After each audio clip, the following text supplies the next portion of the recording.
Hitchhiker's Guide to the Galaxy is a really great book. It starts off with Arthur Dent, and his house is being torn down to build a road. However, luckily, his friend Ford Prefect knows that the world is going to end anyways, so he warns against it. The Vogons, an alien fleet, are going to come to destroy the world, and Ford Prefect wants to save Arthur Dent. So, they both escape and they hitchhike onto the Vogon ship so they can both be the last ones alive from Earth.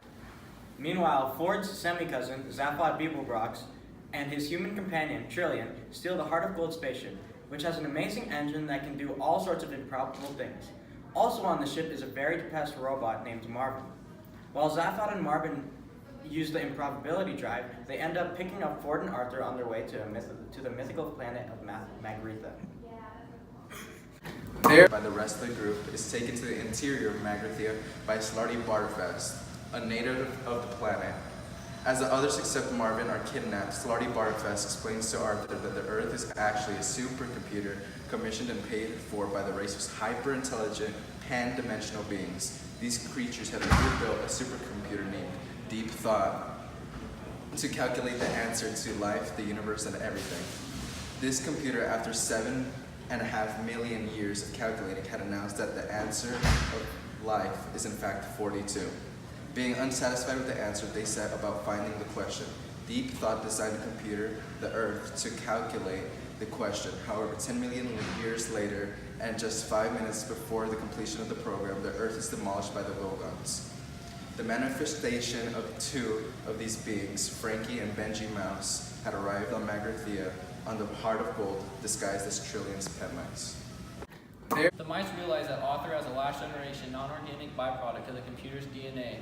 The question imprinted into his brain and offer to buy his brain from him. Arthur disagrees and a fight ensues. The mice are about to cut Arthur's head open when klaxons all over the planet create a diversion in which they escape. The Clark police had arrived on the planet to arrest Zaphod. The group is attacked by two members of the police shooting and bang bang, who abruptly die when their life support systems fail. Marvin had explained his view of the universe to the mothership's computer and it committed suicide, taking their life support systems with it. Then the group decided to go to the restaurant at the end of the universe for lunch.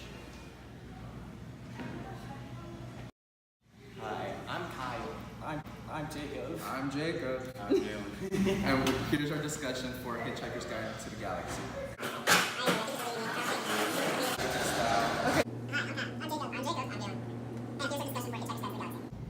Okay, so to open the discussion, I wanted to just talk about Douglas Adams and what an amazing writer he was. He had a unique writing style that I've never seen before. It was everything that he placed into the book was random and came from his imagination, and he put it all together to make this beautiful book. I agree with you.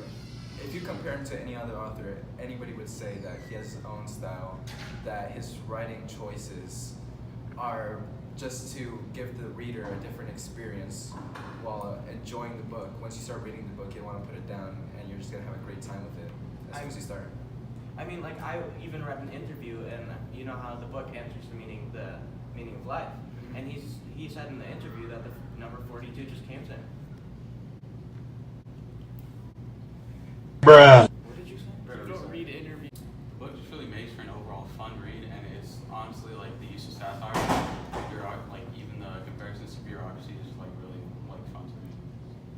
The book makes you think a lot. The book really just makes for an overall fun read, especially the mystery behind Zaphod being president and how he's being controlled by someone else. The book is actually like incredibly funny in the use of satire to make fun of like ridiculous ideas that people have come up with. It just really makes for a really fun read, such as bureaucracy, like we talked about in class. It was just it made like a ton of things just seem really more stupid than they actually were.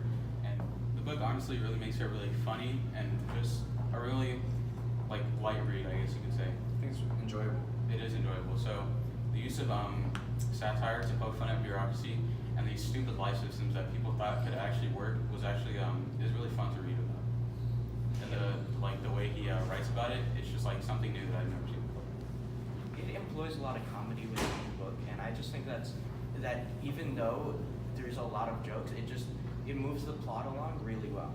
I, It's hard for me to laugh especially when you're reading a book, when you don't really get the facial expressions or the emotions out of the character. But Douglas Adams really writes in a special type of way that gets the reader, that makes you laugh. Yeah. I don't know if you guys noticed, but Douglas Adams also has like an anticlimactic style of writing. Like he starts a sentence and like it gives the reader a totally unexpected ending. Like the whole book is just very unexpected and you don't know which way it's gonna go. So I think I'm speaking for everyone, but I rate this book a 4 out of 5. Really? Bogans. 4 out of 5 Bogans? Yeah. Bogans. I'll give it 4 out of 5 Babblefish. I'm gonna have to say 5 out of You 5. said she wasn't gonna I give this book 4 hamburgers out of 5.